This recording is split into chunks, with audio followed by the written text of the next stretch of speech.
Hello everyone, मैं ममतेश गुप्ता। आज देखेंगे 8th क्लास एनसीईआरटी चैप्टर 3 और चैप्टर का नाम है ग्रामीण क्षेत्र पर शासन। देखिए, इसका हमने थ्योरी वाला पार्ट पहले कंप्लीट कर लिया है। अगर आपने नहीं देखा है तो आप मेरे चैनल पर जाकर देख सकते हैं। और आज हम ये क्वेश्चन आंसर करेंगे। ठीक है। Question number 1, east India company को बंगाल की दीवानी कब मिली? ए 1765, बी 1766, सी 1764, डी 1767।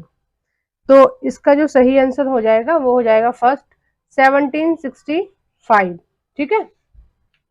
देखिए, 1765 में मीर जाफर की मृत्यु हो गई थी और मीर जाफर की मृत्यु के बाद जो कंपनी थी, कंपनी ने जो दिल्ली के शासक थे उनसे दीवानी का अधिकार खुद ही ले लिया।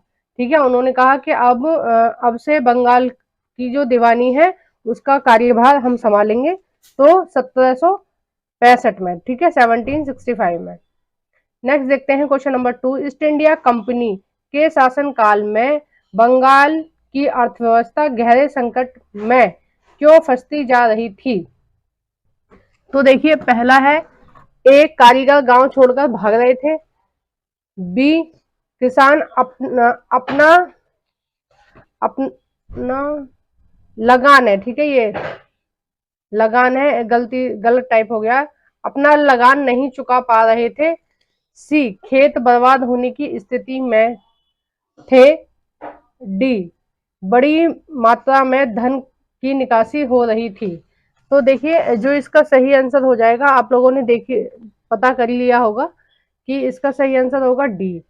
क्योंकि मैंने आपको बार बार जब एनसीईआरटी पढ़ा रही थी तो ये सारी चीजें बहुत क्लियर समझाई थी। देखिए, कारीगर गांव छोड़कर इसलिए भाग रहे थे कि जो अंग्रेज थे ना, उनका जो उनकी जो वस्तुएं हैं वो लागत से भी कम पर खरीद रहे थे। मतलब कोई वस्तु 10 रुपए में बन के तैयार हो रही है तो अंग्रेज ये कोशिश करते थे कि ज्यादा से ज्यादा हम 10 रुपए दें और नहीं तो हम 9 रुपए में ही इनका सामान खरीद लें। तो बेचारे क्या करते कारीगर, इस डर से वो बेचारे भाग जाते थे रातों रात। किसान लगान नहीं चुका पा रहे थे क्योंकि लगान बहुत ज्यादा था। ठीक है। और खेत बर्बाद होने की स्थिति में थे क्योंकि उनके पास कुछ था ही नहीं खेत में डालने के लिए, तो खेत बर्बाद होने की स्थिति में थे। तो देखिए, जो सबसे सही आंसर है वो हो जाएगा इसका डी, कि इन सब से भी नहीं हुई इतनी ज्यादा अर्थव्यवस्था खराब। सबसे जो मेन वजह थी अर्थव्यवस्था खराब होने की वो थी कि जो जितना राजस्व आ रहा था ना बंगाल से, उस राजस्व से सामान खरीद कर जो ईस्ट इंडिया कंपनी थी वो इंग्लैंड पहुंचा रही थी। यानी कि पैसों को निकाल निकाल के वो कहाँ पहुंचा रही थी? बंगाल से निकाल के इंग्लैंड पहुंचा रही थी। इसलिए जो अर्थव्यवस्था है उस बंगाल की वो संकट में आ गई थी। नेक्स्ट देखते हैं क्वेश्चन नंबर 3, बंगाल में किस वर्ष में अकाल पड़ा और इसमें कितने लोगों की मृत्यु हुई? ए 1770 में 2 करोड़ लोग, बी 1770 1 करोड़ लोग, सी 1771 1 करोड़, डी 1771 1/4 आबादी समाप्त। तो इसका जो सही आंसर हो जाएगा, इसका कॉमा रह गया है टाइप में, इसका जो सही आंसर हो जाएगा थर्ड का वो हो जाएगा दूसरा, कि देखिए 1770 में अकाल पड़ा था और उसमें लगभग 1 करोड़ लोगों की मृत्यु हो गई थी। ठीक है। और लगभग 1/3 आबादी, अगर करोड़ के हिसाब से देखें तो 1 करोड़ आबादी मर गई थी। और अगर आप वैसे आंकड़ों में देखेंगे तो लगभग लगभग 1/3 आबादी की मृत्यु हो गई थी बंगाल के अकाल में। ठीक है। और अंग्रेजों ने कोई भी मदद नहीं करी थी वहां के लोगों की।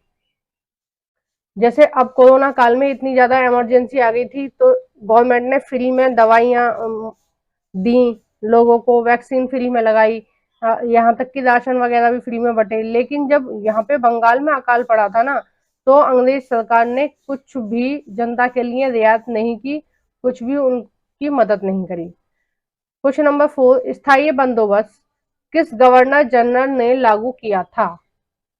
ए Thomas Munro, B Holt Mackenzie, C Lord Cornwallis, D इनमें से कोई नहीं। तो ये जो था ये शुरू किया था लॉर्ड कॉर्नवालिस ने। क्वेश्चन नंबर 5, स्थायी बंदोबस्त की शुरुआत किस प्रांत से हुई? ए बंगाल, बी उत्तर प्रदेश, सी मुंबई, डी मद्रास। तो इसका जो सही आंसर हो जाएगा वो हो जाएगा ए बंगाल। ठीक है, देखिए स्थायी बंदोबस्त में क्या था कि अंग्रेजों ने यानी कि ईस्ट इंडिया कंपनी ने